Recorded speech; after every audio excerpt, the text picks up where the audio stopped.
en disant je ne permets pas à la femme. C'était pas Dieu qui ne permettait pas, c'était Paul qui ne permettait pas. Est-ce que c'est vrai que c'est Paul qui ne permettait pas à la femme d'enseigner, tandis que Dieu, on le voit quand même dans les Écritures, hein, il a permis à la femme d'enseigner dans certains contextes. Donc on a 3 exemples sur 5000.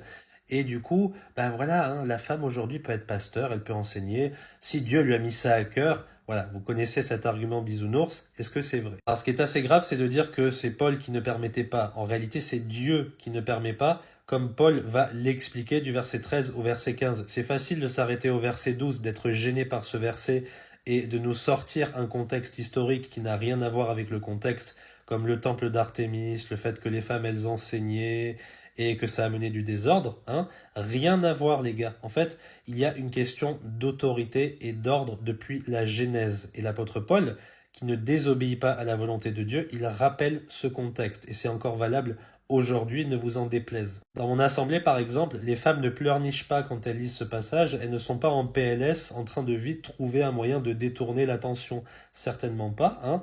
On en a discuté plein de fois avec les femmes dans l'assemblée, elles comprennent, elles acceptent cela parce que ce sont des femmes pieuses. Il est question d'ailleurs dans les versets précédents de parler de piété, hein, d'être une femme sobre et ainsi de suite, et de reconnaître l'ordre qui va être établi dans l'Église et qui revient au contexte de la Genèse. Car Adam a été formé le premier et Ève ensuite, ce n'est pas Adam qui a été séduit, c'est la femme qui étant séduite est tombée dans la transgression, après elle sera sauvée en enfantant et ainsi de suite. Voilà le vrai contexte, pas le temple d'Artémis dont on se contrefiche aujourd'hui, c'est ça le vrai contexte, les Écritures qui nous ramènent à la Genèse, hein, le commencement. Je rappelle encore une fois que les exceptions dans les Écritures, elles confirment la règle, que 99,9% du temps, de Genèse à Apocalypse, c'est les hommes qui sont des prophètes, c'est les hommes qui sont des juges, c'est les hommes qui sont des rois, c'est les hommes qui sont des apôtres. Il n'a pas choisi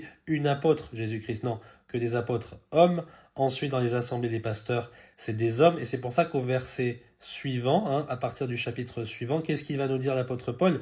Si un homme désire l'office d'évêque ou de pasteur, si vous voulez, il désire quelque chose de bien, et après il explique qu'il doit être le mari d'une seule femme. Donc on est toujours dans le contexte d'un ordre, d'une autorité particulière qu'il ne faut pas usurper. Est-ce que c'est compliqué? Certainement pas. Ne vous conformez pas à ce monde, mais renouvelez votre intelligence pour savoir quelle est la volonté de Dieu bonne, agréable et parfaite, d'après les Écritures.